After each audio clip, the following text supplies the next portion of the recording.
आज हम ऋग्वेदिक सूक्त में प्रजापति सूक्त, जिसका दूसरा नाम हिरण्यगर्भ सूक्त भी है, इसके बारे में चर्चा करेंगे। प्रजापति सूक्त ऋग्वेद के 10वें मंडल के 121वें सूक्त में प्रजापति देवता की आराधना की गई है। प्रजापति सूक्त के जो ऋषि हैं वे हिरण्यगर्भ हैं और देवता प्रजापति है तथा प्रजापति सूक्त त्रिष्टुप छंद में निबद्ध सूक्त है, जिसमें 11 वर्ण और कुल 44 अक्षर होते हैं। हिरण्यगर्भ सूक्त के अंतर्गत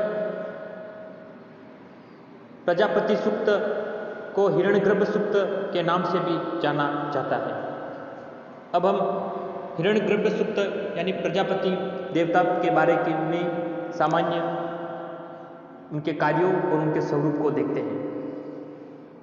हिरण्यगर्भ सूक्त अपनी दार्शनिक गंभीरता, प्रातिक अनुभूति और नवीन उद्भावना के कारण नितांत प्रसिद्ध है। इस सूक्त के ऋषि हिरण्यगर्भ देवता प्रजापति, जो कसंज्ञक नाम से इसमें उल्लेखित हैं, और छंद त्रिष्टुप है। इस सूक्त में कुल 10 मंत्र प्राप्त होते हैं, जिनमें से अंतिम मंत्र को छोड़कर शेष सभी मंत्रों का अंतिम चरण कस्मे देवाय हविषा विदेयम से युक्त है। इस चरण के विषय में विभिन्न विद्वानों ने भिन्न भिन्न मत व्यक्त किए हैं। पाश्चात्य दृष्टिकोण यह है कि इस सूक्त का ऋषि सचमुच संयालु चित्त से पूछता है कि वह किस देवता के लिए भविष्य का दान और विधान कर रहा है। आरंभिक युग के मानव के कौतुक आक्रांत चित्त की दशा का ये द्योतक यह सूक्त प्रकट करता है कि किस प्रकार आदि मानव उस देवता के रूप को जानना चाहता है जिसके लिए वह भविष्य का होम करता है। ब्राह्मण ग्रंथ और तद अनुसारी भाष्यकारों की दृष्टि में क शब्द प्रजापति का सूचक है। कारण है कि सूक्त का 10वां मंत्र प्रजापति का नाम उल्लेख करता है। किम शब्द अनिर्वचनीयता अथवा अत्यंत सौख्य का सूचक माना गया है।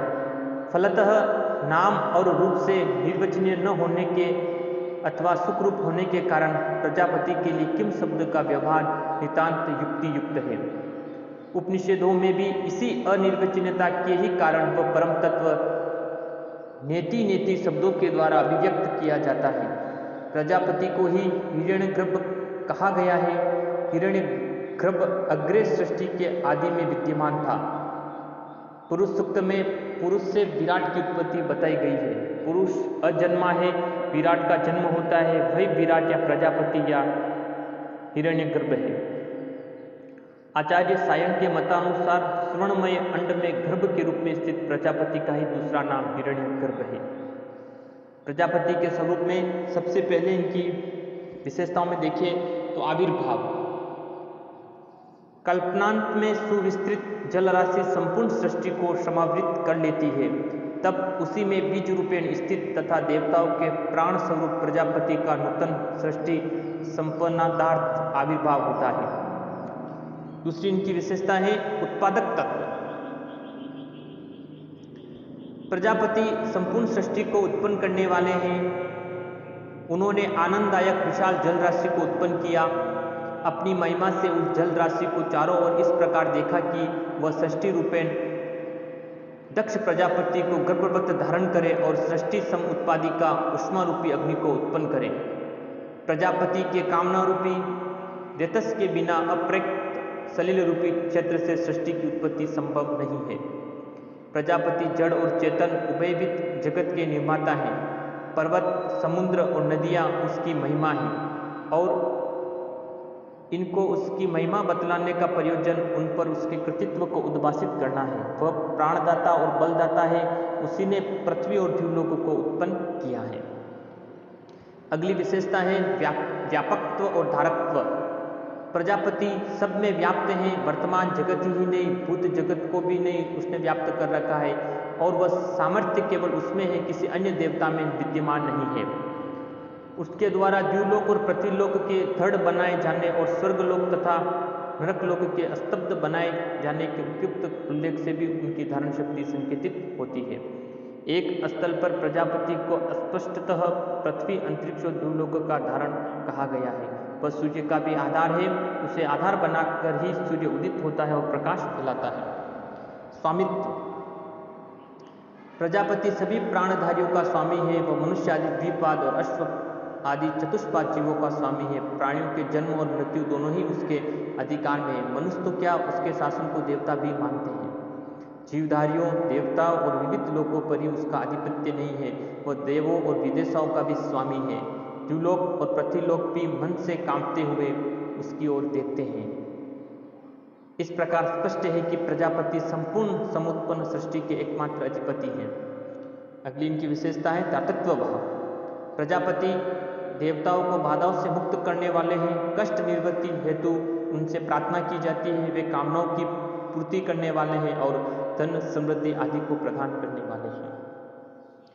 इस प्रकार हिरण्यगर्भ जो देवता है उन्हीं को ही प्रजापति देवता भी कहा जाता है। सृष्टि उत्पत्ति के समय प्रजापति हिरण्यमय अंड के रूप में विद्यमान थे। इस कारण से स्वर्णमय अंड से उत्पन्न होने के कारण प्रजापति देवता को हिरण्यगर्भ कहा जाता है। ये प्रजापति देवता पौराणिक 3 मुख्य देवताओं में से सृष्टिकर्ता ब्रह्मा का आदि रूप है। ऋग्वेद में पुरुष से हिरण्यगर्भ की उत्पत्ति बताई गई है। पुरुष का विराट रूप ही हिरण्यगर्भ है। हिरण्यगर्भ सूक्त में उनके प्रजापति रूप की भी चर्चा की गई है। इस सूक्त में 10 मंत्र हैं और प्रथम 9 मंत्रों की समाप्ति 10वें पद से की गई है तथा 10वें में प्रजापति का नाम आया है।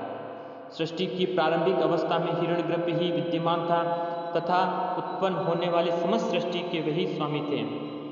वे इस पृथ्वी और अंतरिक्ष को धारण करते हैं और अपने सामर्थ्य से अंतरिक्ष में स्थित रहते हैं।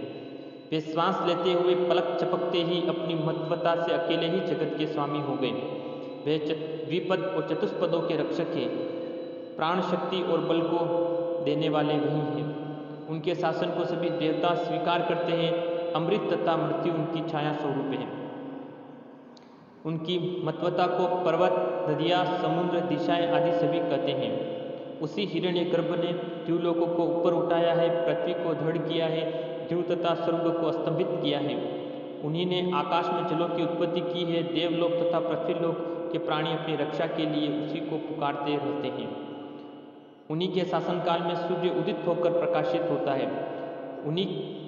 उनकी अपनी महिमा शक्ति से उन्होंने जल को चारों ओर व्याप्त देखा। इस प्रजापति को अग्नि ने ही गर्भ में धारण किया था।